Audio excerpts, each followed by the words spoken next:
నేను విజయ్ని నా తమ్ముడిలా చూస్తాను మరియు అతను నన్ను దీదీ అని పిలుస్తాడు. నేను అతనికి సలహా ఇవ్వాలనుకుంటున్నాను. నేను అతని సలహాదారుని అయితే పవన్ కళ్యాణ్ మార్గంలో వెళ్ళమని చెప్పేదాన్ని. నేను ఖచ్చితంగా అతనికి ఆ సలహా ఇస్తాను. కానీ ఎవరి ఇష్టం వారిది. బహుశా విజయ్ మిస్టర్ ఉన్నటువంటి స్థితిలో ఉన్నారు. రజనీకాంత్ 91, 92లో ఉండేవారు. కాబట్టి అతనిపై అంచనాలు చాలా చాలా ఎక్కువగా ఉన్నాయి. కమల్ సార్ చాలా అనుభవజ్ఞుడైన నటుడు మరియు నేను అనుభవజ్ఞుడైన రాజకీయ నాయకుడు అని కూడా చెప్తాను. మరియు ఈరోజు అతను పార్లమెంట్లో మాట్లాడితే అది ప్రధాన వార్త అవుతుంది. కాబట్టి విజయ్ ఇంకా చాలా దూరం ప్రయాణించాల్సి ఉంది. కనిమొళిని తమిళనాడులోని మంత్రులలో ఒకరిగా మహిళలను ముందుండి నడిపిస్తూ అతన్ని సమర్పిస్తూ అసెంబ్లీలో బడ్జెట్ను ప్రవేశపెడుతూ లేదా అలా చెబుతూ లేదా మహిళల హక్కుల కోసం నిలబడుతూ మరియు ఇక్కడ అత్యంత శక్తివంతమైన మంత్రులలో ఒకరిగా ఉండటాన్ని నేను చూడాలనుకుంటున్నాను. మీరు ఇన్ని సంవత్సరాలుగా అది చూడరు. మీ సొంత సోదరిని మీరెందుకు ప్రోత్సహించరు? ఆమె సమర్థురాలు. 2026 తమిళనాడు అసెంబ్లీ ఎన్నికలు. 2 మల్టీస్టారర్లు మరియు ఒక హీరోకి సంబంధించినట్టుగా ఉంది. మరియు నాతో పాటు సినిమా మరియు రాజకీయ ప్రపంచాలలో సమానమైన దర్జా మరియు విజయంతో రాణించిన వ్యక్తి ఒకరు ఉన్నారు. ఖుష్బూ సుందర్ డీకోడర్కు స్వాగతం. అలాంటి హీరో నిజంగా మీ మల్టీస్టారర్లోకి వస్తారని మీరు ఆశిస్తున్నారా? లేదు, అది ఆయనపై ఆధారపడి ఉంటుందని నేను అనుకుంటున్నాను. ఆయన ఎలా ముందుకు వెళ్ళాలనుకుంటున్నారనే దానిపై. మా ఎన్డీఏ కూటమితో మేము సంతోషంగా ఉన్నాము. ఇందులో ఏఐఏడీఎంకే మా కోసం ప్రధాన పాత్ర పోషిస్తోంది. మేము మిస్టర్ కోసం ఎదురు చూస్తున్నాము. ఏపీఎస్ తమిళనాడు ముఖ్యమంత్రి కావాలని.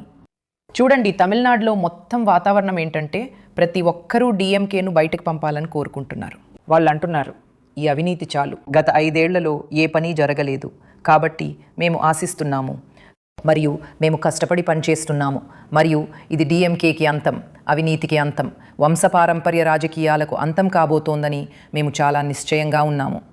కాబట్టి 2019, 2021, 2024 పెద్దగా ఏమీ మారలేదు. అంటే మీరు ఎక్కువగా ప్రభుత్వ వ్యతిరేకతపై ఆధారపడుతున్నారా? తమిళనాడులోని ఎన్డీఏలో మీ కూర్పు నిజంగా అంతగా మారలేదు అనే అర్థంలో పెద్దగా ఏమీ మారలేదు. మేము ముందుకు సాగాము. తమిళనాడులో ఏమీ లేదు, కమలం వికసించదు అని వారు చెప్పినప్పుడు మాకు 4 సిట్టింగ్ ఎమ్మెల్యేలు ఉన్నారు. ఇప్పుడు మేము 2 అంకెల సంఖ్య కంటే ఎక్కువ ఆశిస్తున్నాము. మేము మాకు రాబోయే సీట్ల సంఖ్యను చూస్తున్నాము మరియు మాకు ఇచ్చిన ప్రతి నియోజకవర్గంలోనూ మేమే గెలిచేలా కృషి చేస్తున్నాము. ఈ ఎన్నికల ఏకైక ఆలోచన మరియు ఏకైక ప్రాథమిక ఆధారం అవినీతికి అంతం పలకడమే. శాంతి భద్రతలు లేవు. ప్రతిరోజు మహిళలపై ఎలా లైంగిక దాడులు జరుగుతున్నాయో మీరు చూస్తున్నారు. అది 2 ఏళ్ల పాప అయినా, 7 ఏళ్ల చిన్నారి అయినా, లేదా 70 ఏళ్ల మహిళ అయినా, ఒక అమ్మాయి, ఒక విద్యార్థిని. ఈ మధ్యనే 2 రోజుల క్రితం మీరు చూశారు, ట్రిచీ నుంచి ముంబైకి వస్తున్న ఒక విద్యార్థినిపై సామూహిక అత్యాచారం జరిగింది. కాబట్టి నేను అనుకుంటున్నాను, ఇంకా జవాబుదారీతనం లేదు. దీనికి బాధ్యత తీసుకోవటానికి ఎవరూ సిద్ధంగా లేరు. ఆ తర్వాత మంత్రి గారు తమిళనాడు అత్యంత సురక్షితమైన రాష్ట్రం అని చెప్తున్నాడు. తమిళనాడుకు చెందిన దాన్నిగా, అవును, తమిళనాడు అత్యంత సురక్షితమైన రాష్ట్రమని నేను గర్వంగా నమ్మాలని మరియు చెప్పాలని కోరుకుంటాను. కానీ నా కూతుళ్ళు బయటకు వెళ్ళినప్పుడు వారు ఇంటికి తిరిగి వచ్చే వరకు నేను ఇలాగే ఉంటాను. నేను ఒక రకంగా ముళ్ళ మీద కూర్చున్నట్లుంటాను. వాళ్ళు ఎక్కడున్నా సురక్షితంగా ఉన్నారా, వాళ్ళు ఎక్కడున్నా బాగున్నారా మరియు వాళ్ళు క్షేమంగా ఇంటికి తిరిగి వస్తున్నారా అని. కాబట్టి నాలాంటి సౌకర్యాలు ఉన్న వ్యక్తినే ఇలాంటి అభద్రతా భావాలకు గురవుతుంటే ఇక పూర్తిగా భిన్నమైన పరిస్థితుల్లో తమిళనాడులోని వేరే ప్రాంతంలో ఉన్నవారి గురించి ఊహించుకోండి. వారు ఎలాంటి అభద్రతా భావాలతో, భయంతో జీవిస్తారు.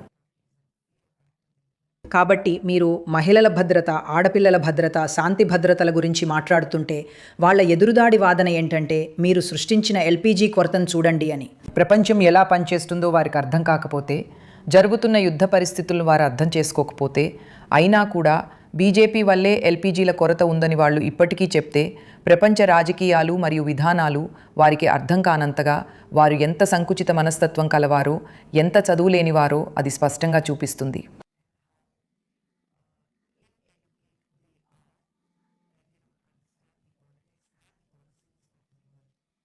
ఈసారి తమిళనాడు మహిళలు మరియు యువత ఓటు గురించి మాట్లాడుకుంటోంది. వారు బహుశా విజయ్కే భారీగా ఓటు వేస్తారని. ముఖ్యమంత్రికి మహిళల కోసం ఒక పథకం ఉంది, డబ్బులు ఇచ్చేది. వారిని తమతో కలుపుకోవటానికి ఎన్డీఏ ఏమి చేయటానికి ప్రయత్నిస్తోంది? మీరు భద్రత గురించి మాట్లాడారు. అది మీరు మాట్లాడుతున్న ఒక అంశం. కానీ చేతిలో డబ్బు అనేది ఉచితంగా పంపిణీ జరిగినప్పుడు కొన్ని ఇతర రాష్ట్రాల్లో పనిచేసింది. చూడండి, మేము విధానాలను నమ్ముతాము. మేము ప్రజల కోసం పనిచేయడాన్ని నమ్ముతాము. ప్రధానమంత్రి నరేంద్ర మోదీజీ 2014 నుండి ప్రధానమంత్రిగా వచ్చినప్పటి నుండి మహిళల కోసం ఎన్నో విధానాలు తీసుకురావడం మనం చూశాము.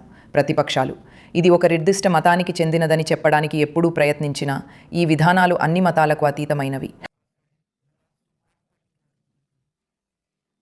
ఏ విధానమైనా అది మహిళల కోసం, విద్యార్థుల కోసం, పెద్దల కోసం, సీనియర్ సిటిజన్ల కోసమైనా, లేదా బీజేపీ ప్రభుత్వం లేదా ఎన్డీఏ కూటమి తీసుకువచ్చిన దేశంలోకి వచ్చిన ఏ విధానమైనా దయచేసి చెప్పండి. ఏది ఇది ఒక నిర్దిష్ట ప్రాంతానికి చెందినదని, ఇది మాకు ఓటు వేసి అధికారంలోకి తెచ్చిన ఒక నిర్దిష్ట ప్రజలకు మాత్రమే చెందిందని ఇతరులకు కాదని చెబుతుందో. ఇది భారత ప్రజల కోసం. ఈ దేశంలోని ప్రతి పౌరుడు తీసుకువచ్చిన విధానాల ప్రయోజనాలను వాస్తవానికి పొందుతున్నారు. అట్టడుగు 5 నుండి మొదటి 3 స్థానాలకు దేశం ఇంత తీవ్రంగా, ఇంత భారీ వేగంతో వృద్ధి చెందటం మరియు ప్రపంచవ్యాప్తంగా ఈరోజు కూడా యుద్ధం జరుగుతున్న యుఏఈ మంత్రులు ప్రధానమంత్రి వారితో మాట్లాడితే యుద్ధాన్ని ఆపగలమని చెప్పే స్థాయికి ఎదగటాన్ని చూడటానికి గత 12 సంవత్సరాలలో మనం ఖచ్చితంగా ఏదో మంచి చేశాము. కాబట్టి మీకు, మీ దేశానికి ప్రపంచవ్యాప్తంగా గౌరవించబడే నాయకుడు ఉన్నారు. కాబట్టి ఖచ్చితంగా వారు ఎక్కడో ఏదో సరైనది చేస్తున్నారు మరియు ప్రతిపక్షాలు దానిని చూడలేకపోతే అప్పుడు అది వారికి ఉన్న ఒక ఎంపిక, చేసుకున్న మతిమరుపు మరియు అంధత్వం అని నేను చెబుతాను. కానీ ప్రజలను ఇబ్బంది పెట్టే విషయాలు వచ్చినప్పుడు, అది ఎల్పీజీ గ్యాస్ కొరత అయినా లేదా మరేదైనా అయినా, అది ఒక కథనంగా, రాజకీయ కథనంగా మారుతోందా? అది స్పష్టంగా ప్రజల భావోద్వేగాలను తాకే, ప్రజలలో ప్రతిధ్వనించే అంశంగా ఉంటుందా? ప్రజలు అర్థం చేసుకుంటారు. వారు దాన్ని ప్రచారం చేయడానికి ప్రయత్నిస్తున్నారు. కొంతమంది కాంగ్రెస్ వాళ్ళు ఎల్పీజీ గ్యాస్ను తలపై పెట్టుకుని తిరగడాన్ని నేను చూస్తున్నాను. కాబట్టి కాంగ్రెస్ అధికారంలో ఉన్నప్పుడు, ధరలు పెరిగినప్పుడు స్మృతి ఇరానీ గారు ఎల్పీజీ గ్యాస్తో సరిగ్గా వీధి మధ్యలో కూర్చున్నారు మరియు ఆ సమయంలో యుద్ధం లేదు. కనుక మేము కూడా ఆ విషయాన్ని ప్రస్తావించగలం. కానీ మేము ఆ నువ్వా నేనా అనే వాదనలు వినబోవటం లేదు. మేము ఆ చర్చల్లోకి, ఆ వాదనల్లోకి వెళ్ళబోము. మేము పనిచేస్తున్నాం. మేము వారికి ప్రతిస్పందించటం లేదు. ఎందుకంటే వారు చేస్తున్నది పూర్తిగా తెలివి తక్కువదని మాకు తెలుసు మరియు మేము ప్రజల కోసం పనిచేస్తున్నాము. కొరత ఏమీ లేదు. మేము మాట్లాడుతున్నది ఏమిటంటే వాళ్ళు ప్రజలలో భయాందోళన కలిగించే పరిస్థితులను, ఆ భయాన్ని ఎలా సృష్టించడానికి ప్రయత్నిస్తున్నారనే దాని గురించి. కానీ మీరు మొదటి 2 రోజులు చూస్తే పెట్రోల్ బంకుల వద్ద బారులు తీరారు మరియు అక్కడ పెద్ద గుంపు ఉంది. అదంతా సద్దుమణిగింది ఎందుకంటే పెట్రోల్ లేదా డీజిల్ కొరత లేదని ప్రజలకు అర్థమైంది. డిఎంకే దీనిని ప్లాన్ చేసిందని మీరు అనుకుంటున్నారా? డిఎంకే ఆజ్యం పోస్తూనే ఉంటుంది. ఎందుకంటే వారికి ప్రస్తుతం ఇది చావు బతుకుల పరిస్థితి. ఒకవేళ వారు గెలిస్తే వాళ్ళకు పర్వాలేదు. ఒకవేళ వారు ఈ ఎన్నికలలో ఓడిపోతే అప్పుడు అదే డిఎంకేకి అంతం. ఆ విషయం వారికి చాలా బాగా తెలుసు. రాబోయే 5 ఏళ్లలో డిఎంకే మనుగడ సాగిస్తుందని కూడా నేను అనుకోవటం లేదు. కాబట్టి వారికి ఇది చావు బతుకుల పరిస్థితి. కాబట్టి వారు అందుబాటులో ఉన్న ప్రతి ఎత్తుగడను వేస్తారు. వారు ఏదో ఒక రకమైన సానుభూతిని పొందటానికి సాధ్యమైన ప్రతి నకిలీ కథనాన్ని సృష్టించటానికి ప్రయత్నిస్తారు. కానీ తమిళనాడు ప్రజలు అర్థం చేసుకోగలిగినంత తెలివైన వారు మరవరియు. ఇక్కడ మాకు చాలామంది విద్యావంతులు ఉన్నారు. వారికి ఇది పనిచేయదని అర్థమవుతుంది. మీరు విజయ్ మరియు అతని టీవీకేని ఎలా అంచనా వేస్తారు? ఈ ఎన్నికలపై అతను ఎలాంటి ప్రభావం చూపించబోతున్నాడు? కాబట్టి మనం వేచి చూడాలి. మాస్ మీకు ఓట్లు గెలిపించదని నేను చాలా స్పష్టంగా చెబుతున్నాను. వారు మిమ్మల్ని ఎన్నికల్లో గెలిపించరు లేదా మీకోసం ఓట్లు సంపాదించరు. అవును, మనం చూస్తున్నది ఏంటంటే అతను డిస్రప్టర్గా వ్యవహరించగలడని అంటాము. కానీ మళ్ళీ ప్రజలు ఓటు వేసి మీకు ఫలితాలు వచ్చే వరకు మీకు తెలియదు.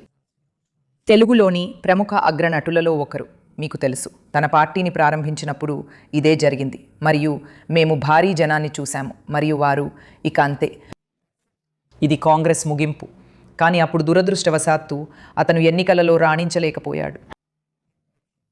విజయకాంత్ వచ్చినప్పుడు ఇదే జరిగింది. అతను గెలిచాడు కానీ అప్పుడు అతను దాన్ని నిలబెట్టుకోలేకపోయాడు. కాబట్టి మళ్ళీ తమిళనాడుకు చెందిన మరికొందరు నటులు స్వయంగా రాజకీయాల్లోకి వచ్చినప్పుడు వారు దానిని నిలబెట్టుకోలేకపోయారు. కాబట్టి నేను అనుకుంటున్నాను, కాబట్టి మనం దీనిని చిరంజీవి టెంప్లేట్ మరియు పవన్ కళ్యాణ్ టెంప్లేట్ అని పిలవాలా? మరియు మీరు పవన్ కళ్యాణ్ టెంప్లేట్ను సమర్థిస్తున్నారా? నన్ను అడిగితే నేను విజయ్ని నా తమ్ముడిగా భావిస్తాను మరియు అతను నన్ను దీదీ అని పిలుస్తాడు. నేను అతనికి సలహా ఇస్తాను. నేను అతని సలహాదారుని అయితే నేను అతనికి పవన్ కళ్యాణ్ మార్గంలో వెళ్ళండి అని చెప్పి ఉండేదాన్ని.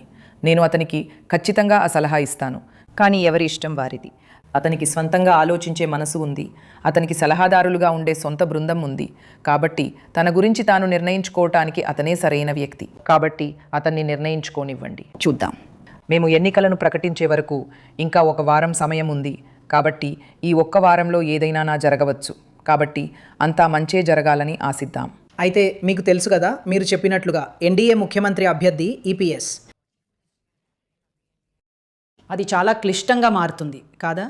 ఎల్లప్పుడూ అతను ముఖ్యమంత్రి అభ్యర్థి అవుతాడనే ఆశతో వస్తాడు, లేదా అతని మద్దతుదారులు ఆ ఆశతో వస్తారు. కాబట్టి ఇక్కడ పార్టీలోని మరియు ఢిల్లీలోని సీనియర్లు దానిపై ఒక నిర్ణయం తీసుకుంటారని నేను అనుకుంటున్నాను. కానీ ఈపీఎస్ ముఖ్యమంత్రి అభ్యర్థి అని మేము చాలా స్పష్టంగా ఉన్నాము మరియు మేము కోరుకుంటాము. ఎందుకంటే అతను 2021 నుండి ముఖ్యమంత్రిగా ఉన్నప్పుడు అతని పాలనలో తమిళనాడు వర్ధిల్లడం, మెరుగ్గా రాణించడం మేము చూశాము. కాబట్టి మేము చూశాము ఎలా అంటే 19 నుండి, అవును 21 నుండి. కాబట్టి మీకు తెలుసు ఆయన ఎలా పనిచేశారో మనం చూసాం. కానీ 21 నుండి డిఎంకే అధికారంలోకి వచ్చినప్పటి నుండి తమిళనాడులో మనం చూసిన పతనాన్ని బట్టి ప్రజలు ఆలోచించాలని నేను అనుకుంటున్నాను. వారు డిఎంకేకు మళ్ళీ ఓటు వేసి అధికారంలోకి తీసుకురావాలనుకుంటున్నారా లేదా అని. మరియు ఒక పౌరురాలిగా నన్ను పూర్తి దక్షిణాది భారతీయురాలిగా లేదా తమిళనాడు పౌరురాలిగా చెప్పుకుంటాను. కాబట్టి నా వరకు నేను ఏ రోజైనా ఈపీఎస్కే ఓటు వేస్తాను. మీరు వాస్తవానికి మిమ్మల్ని మీరింత బాగా ఇక్కడ మమేకమయ్యారు అనడానికి ఒక ఉదాహరణ, వేరే ఏ ఉత్తర భారత రాష్ట్రమైనా మిమ్మల్ని తమవారు అని చెప్పుకున్నా కూడా తమిళులు లేదు ఆమె మాది అని అంటారు. కానీ బీజేపీ ఇప్పటికీ బయటి పార్టీ అనే ముద్రను మోస్తున్నట్లు కనిపిస్తోంది. అలాగా? బయటి పార్టీ కాదు. మేము లోతుగా చొచ్చుకుపోవటానికి కొంత సమయం తీసుకుంటాము. కానీ భవిష్యత్తులో తమిళనాడులో గెలవాలని మేము ఖచ్చితంగా కలలు కంటున్నాము మరియు మేము అర్థం చేసుకున్నాము. చూడండి, ప్రజలు తప్పుడు ఆశలు కల్పించి ఎన్నికల్లో గెలవలేరు. దీర్ఘకాలంలో నిలబడటానికి నేను ముందు చెప్పినట్లు భారతదేశం బీజేపీకి హ్యాట్రిక్గా ఓటు వేసి మళ్ళీ అధికారంలోకి తీసుకువస్తుంటే మేము ఖచ్చితంగా మాకు మేమే మంచి చేసుకుంటున్నాము. కాబట్టి వారు అర్థం చేసుకుంటారు. వారు మాకు వ్యతిరేకంగా ఉన్నప్పటికీ ప్రజలు అర్థం చేసుకుంటారు. ఇప్పుడు కూడా ఇరాక్ అంటే ఇరాన్ మరియు యుఎస్ మరియు ఇరాక్ సరిహద్దు జరుగుతున్న సమస్యలు, తిరిగి వచ్చిన ముస్లింలు కూడా వారు చెప్పారు ప్రధానమంత్రి లేకపోతే ఇది సాధ్యమయ్యేది కాదు. కాబట్టి ట్రిపుల్ తలాక్ నుండి మహిళలకు స్వేచ్ఛను ఇచ్చిన చట్టాలు అయినా లేదా ఆర్టికల్ 370 అయినా ఇది మళ్ళీ ముస్లింల గురించే మేము అని ప్రజలు చూడటానికి ఇది ఉందని నేను అనుకుంటున్నాను.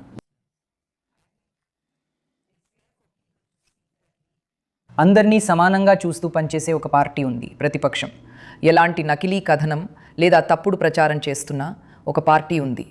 ఒక పార్టీ నాయకుడు ఉన్నారు, ఒక ప్రధానమంత్రి ఉన్నారు. మీరు ఏ మతానికి లేదా ఏ కులానికి లేదా వర్గానికి చెందినవారు లేదా మీరు ఎక్కడి వారైనా సరే ప్రజల కోసం పనిచేస్తున్నారు. ఇది దేశం గురించి, ఇది ఈ దేశంలోని ప్రతి భారతీయుడి గురించి. మరియు తమిళనాడు ఏమీ దూరంలో లేదు. ప్రజలు అర్థం చేసుకుంటారని మేము నిజంగా నమ్ముతున్నాము మరియు మాకు ఆశలు ఉన్నాయని నేను చెప్పబోవటం లేదు. ఈ ఎన్నికలు ప్రజల కోసం, తమిళనాడు ప్రజల కోసం ఎన్డీఏ ఎంతగా పనిచేసిందో, ముందుకు సాగే మార్గం ఎన్డీఏ కూటమే అని వారు ఎలా అర్థం చేసుకున్నారో నిరూపించబోతోందని మేము చాలా ఖచ్చితంగా ఉన్నాము. ఎన్డీఏ కూటమిలో మీకు తెలుసు సభ్యుల మధ్య, మీకు తెలుసు ఏడీఎంకే మరియు బీజేపీల మధ్య కొన్ని విభేదాలు ఉన్నాయి. భవిష్యత్తులో ఆ ఓటు బదిలీ జరగగలదా లేదా మీకు అక్కడ కొంత ఘర్షణ కనిపిస్తోందా? మరియు ఎందుకంటే ప్రజలు మాట్లాడుకుంటున్నారు, మీకు తెలుసు కుటుంబాలలో పెద్దలు ఒకకు ఓటు వేయబోతున్నప్పటికీ ఒకవైపు లేదా మరోవైపు కమలం గుర్తుకు, కానీ యువత విజయ్ మార్గంలో వెళ్లబోతోందని వారు అంటున్నారు. వేచి చూద్దాం. మనం ఒక గదిలో కూర్చుని మాట్లాడటం మరియు చర్చించడం చాలా సులభం. నేను దీనిపై మరింత చర్చించాలనుకోవటం లేదు. కానీ నేను అనుకుంటున్నాను పార్టీ విషయానికి వస్తే ఏ విభేదాలు ఉన్నా వాటన్నింటినీ పరిష్కరించుకున్నాం. మరియు మీరు ఒక కుటుంబంలో ఉన్నప్పుడు అభిప్రాయ భేదాలు రావడం సహజం మరియు అది పర్వాలేదు. అభిప్రాయ భేదాలు అంటే పార్టీలోనే చాలా ప్రజాస్వామ్యం ఉందని అర్థం. కాబట్టి మాకున్న సమస్యలన్నిటినీ మేము పరిష్కరించుకున్నాము మరియు ఈరోజు అందరూ ఒకే వేదికపై కలిసి ఉండటాన్ని మేము చూస్తున్నాము. కాబట్టి నేను అనుకుంటున్నాను కలిసి పనిచేస్తూ మేము ఎన్డీఏ గెలవాలని కోరుకుంటున్నాం మరియు మేము ఇలాగే ఉండబోతున్నాము, ఐక్యంగా ప్రజలకు సురక్షితమైన వాతావరణం మరియు ఏ వర్గం లేదా కులంతో సమస్యలు లేని అభివృద్ధి చెందుతున్న రాష్ట్రాన్ని అందించడం కోసం పోరాడుతూ. మనం కేవలం ఐక్యంగా పనిచేయాలి. విజయ్ వ్యక్తిగత సమస్యలు ఏవైనప్పటికీ దానిపై మీరు వ్యాఖ్యానించాలనుకోవటం లేదని మీరు చాలా స్పష్టంగా చెప్పారు. కానీ అవును, ఒక సహనటి సోషల్ మీడియాలో దారుణంగా దాడికి గురయ్యారు. నిన్న కూడా నటి త్రిష ఎయిర్పోర్ట్లో ఉన్నారు మరియు ఆమెను ట్రోల్ చేశారు, ఆమెను వెంబడించారు, ఆ తర్వాత సోషల్ మీడియాలో కూడా. చూడండి, దురదృష్టవశాత్తు మనం ఎలాంటి కాలంలో ఉన్నామంటే మీరు తుమ్మినా కూడా ఆ నిందను వేరొకరిపై వేయాలనుకుంటారు. కాబట్టి వాళ్ళిద్దరి గురించి నాకు తెలిసిన దాని ప్రకారం ట్రిష్ నాకు చాలా చాలా దగ్గరి వ్యక్తి. కాబట్టి నేను చెప్తాను, నేను కలిసిన అత్యంత గౌరవనీయమైన మహిళల్లో త్రిష ఒకరు మరియు అత్యంత మృదువైన మనసున్న వ్యక్తి. మిమ్మల్ని ప్రతి చోట వెంబడిస్తూ తిరుగుతున్న ఆ పాప్స్ గురించి నేను వ్యాఖ్యానించాలనుకోవటం లేదు. ఇది ఒక రకమైన వ్యవస్థ. బహుశా మనం ముంబైలో చూసి ఉంటాం, ఇక్కడ కాదు. దురదృష్టవశాత్తు ఇది ఇక్కడ మొదలవుతోంది. మరియు వ్యాఖ్యానించేవాళ్ళు, కూర్చుని మాట్లాడేవాళ్ళు తమ సొంత సమస్యలను చూసుకోవటం కంటే ఇతరుల జీవితాల్లోకి చూడటంలో చాలా సంతోషంగా ఉంటారు. కాబట్టి వాళ్ళు వేరొకరిపై వ్యాఖ్యానించటంలో ఒక రకంగా ఆనందిస్తారు లేదా పైశాచిక ఆనందాన్ని పొందుతారు.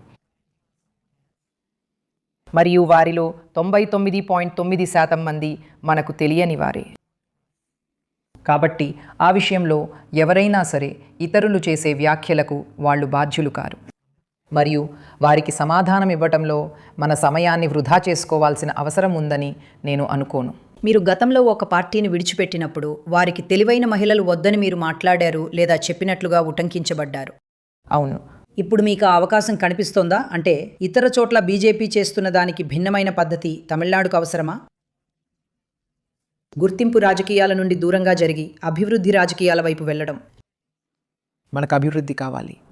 ఏ రకమైన అభివృద్ధి అయినా కానీ మనకు అభివృద్ధి కావాలి. మనం గత వైభవాలపై ఆధారపడి ఉండలేము. తప్పుడు ఆశలు లేదా తప్పుడు వాగ్దానాలతో బతకగలరని మీరు చెప్పలేరు. మేధావి అయిన మహిళ. అవును, నిర్మలా సీతారామన్ వరుసగా 9 సంవత్సరాలుగా పార్లమెంట్లో బడ్జెట్ను ప్రవేశపెట్టడం మనం చూసాం. కాబట్టి మనం ఇంతకంటే ఇంకేం అడగగలం?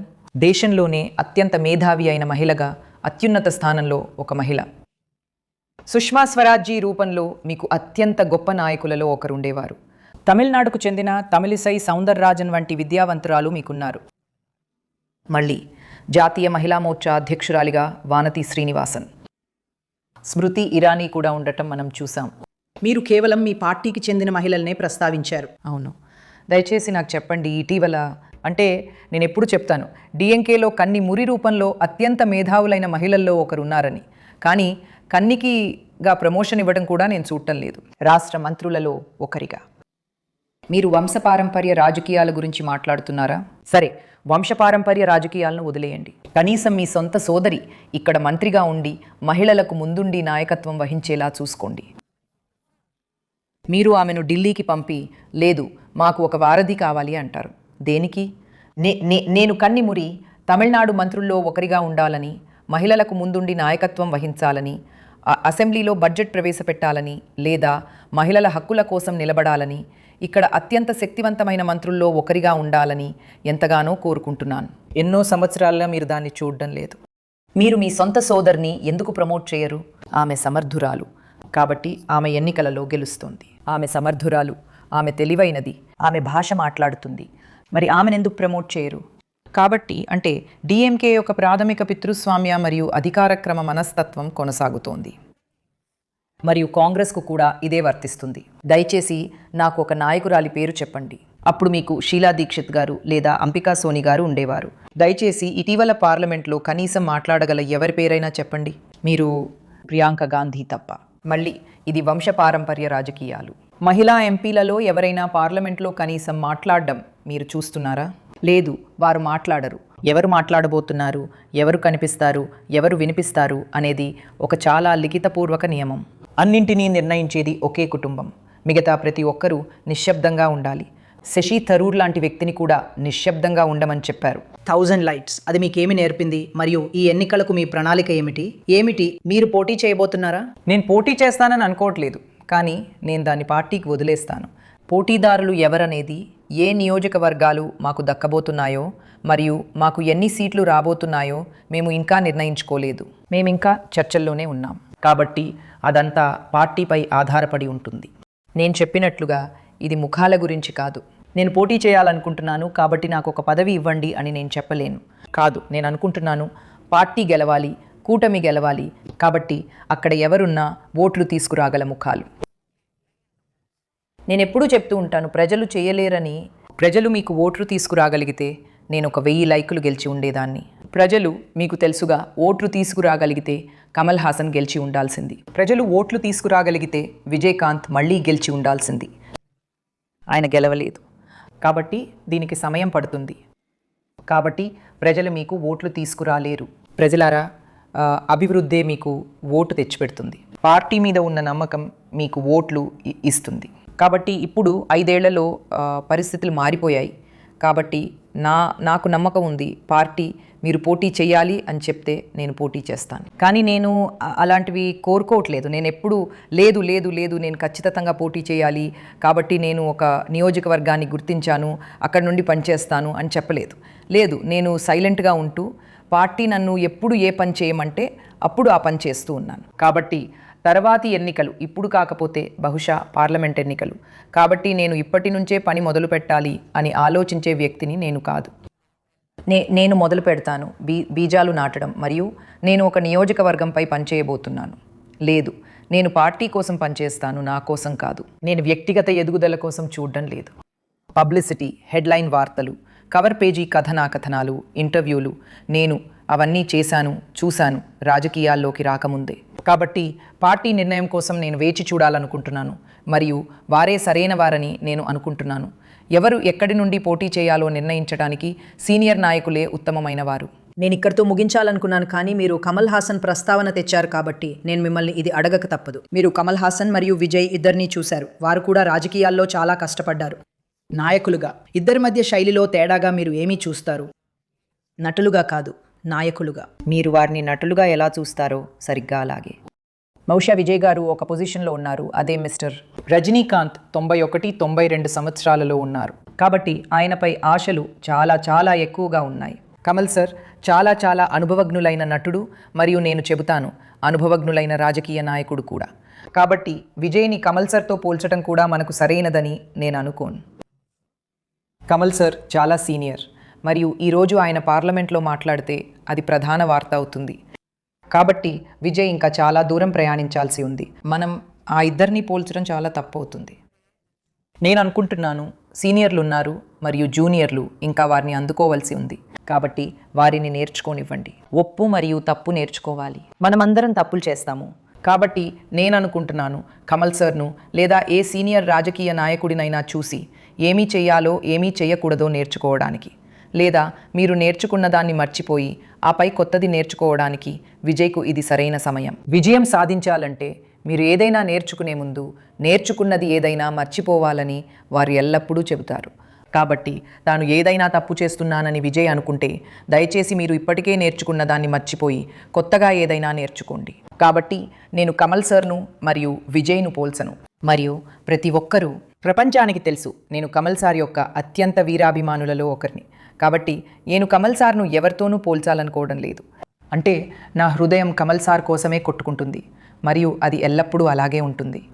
మొన్నటికి మొన్న టీవీకే అన్నారు రజనీ రాజకీయాల్లోకి రాలేకపోయారని, ఎందుకంటే ఆయన ధైర్యం చేయలేకపోయారని లేదా ఆయనపై ఒత్తిడి ఉందని. దానికి మీరు ఎలా స్పందిస్తారు? విజయ్ని కరూర్ కేసులో సిబిఐ విచారణకు పిలుస్తున్నందున ఆయనపై కూడా అలాంటి ఒత్తిడే ఉందని, విజయ్పై ఒత్తిడి పెరుగుతోందని, ఆ ఒత్తిడిని రజనీ తట్టుకోలేకనే మానుకోవాలని నిర్ణయించుకున్నారని కొందరంటారు.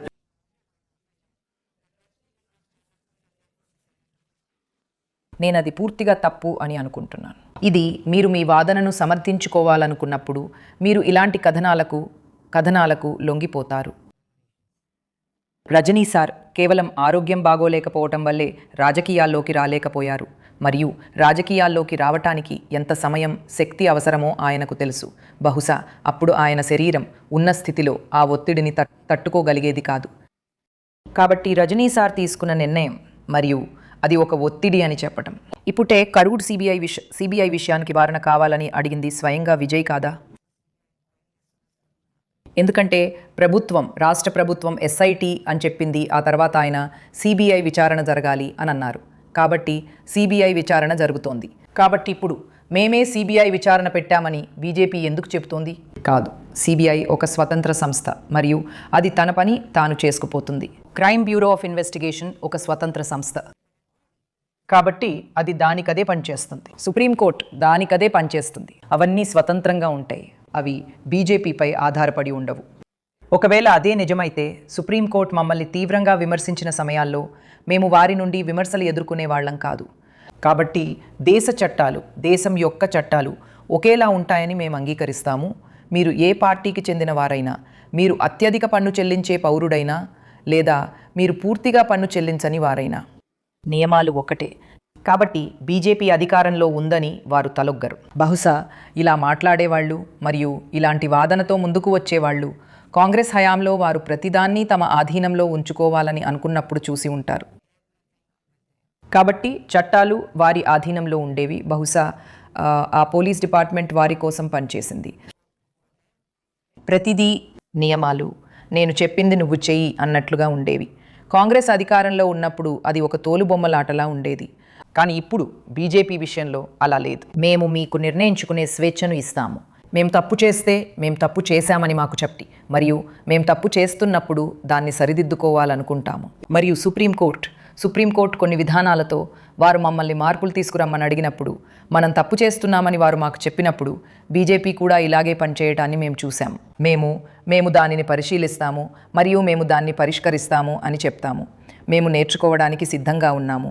మేము ఆసక్తి గల అభ్యాసకులం. మేము 3 సార్లు ఎన్నికల్లో గెలిచాము, ఇది హ్యాట్రిక్ కాబట్టి మాకు అన్నీ తెలుసు అని చెప్పము. లేదు, మేము తప్పులు చేస్తాము మరియు మేము నేర్చుకోవడానికి సిద్ధంగా ఉన్నాము. మేము ఆసక్తిగల అభ్యాసకులం మరియు మేము దానిని కొనసాగిస్తాము. రాజకీయాలలో మరియు సినిమాలలో ఉన్న వ్యక్తిగా జననాగాన్ మరియు సిబిఎఫ్సిపై చివరిగా ఒకటి. సంస్థలు మారుతున్నాయని, భిన్నంగా ఉంటున్నాయని మీరు మాట్లాడుతున్నారు, కానీ మరోసారి వేళ్లు ఎత్తి చూపుతున్నారు. ప్రజలు అలానే ఉంటారు. అందుకే నేను ఈరోజు చెప్పాను, ఎక్కడైనా ఒక బిడ్డ తుమ్మినా కూడా వాళ్ళు బీజేపీదే బాధ్యత అంటారు. ఎందుకంటే గాలి శుభ్రంగా లేదు. ఎందుకంటే బీజేపీ, మీకు తెలుసా, వాళ్ళు గాలిని కాలుష్యంతో నింపారు. కాబట్టి మీరు మారలేరు. ఎందుకంటే మీరు గెలవనప్పుడు మరియు మీరు ఓడిపోతున్నారని మీకు తెలిసినప్పుడు మీరు దానిని ఇతరులపై నిందించాలనుకుంటారు. మీరు మీ వైఫల్యాలను నిందించాలనుకుంటారు. మీరు మీ వైఫల్యాలను ఇతరులపై వేయాలనుకుంటారు. మరియు ప్రతిపక్షాలు ఇలాగే పనిచేస్తున్నాయని నేను చూస్తున్నాను. వారి ప్రతి వైఫల్యానికి బీజేపీయే బాధ్యత అని వారు అంటారు. కానీ నేను ఈ అవకాశాన్ని తీసుకుని మిస్టర్కు ధన్యవాదాలు. రాహుల్ గాంధీకి, మీకు తెలుసు, మమ్మల్ని చురుకుగా ఉంచినందుకు మరియు మాకు వినోదాన్ని అందించినందుకు మరియు చాలా పరోక్షంగా బీజేపీ యొక్క అత్యంత ప్రకాశవంతమైన ప్రతినిధిగా పనిచేస్తున్నందుకు మీకు చాలా ధన్యవాదాలు. మీకు చాలా ధన్యవాదాలు. ఎప్పటిలాగే మీతో మాట్లాడడం ఆనందంగా ఉంది మరియు శుభాకాంక్షలు. మీరు పోటీ చేస్తారని మేము ఆశిస్తాము మరియు నిస్సందేహంగా మీరు కేవలం బీజేపీకే కాదు, ఎన్డీఏకే ఒక ప్రకాశవంతమైన తార అవుతారు. మీకు చాలా ధన్యవాదాలు. సో అది ఖుష్బూ సుందర్. ఆమె నిష్కపటమైన ఉత్తమ శైలిలో ఆమె ఎప్పుడూ అలాగే ఉంటారు. మరియు చూసినందుకు మీకు చాలా ధన్యవాదాలు.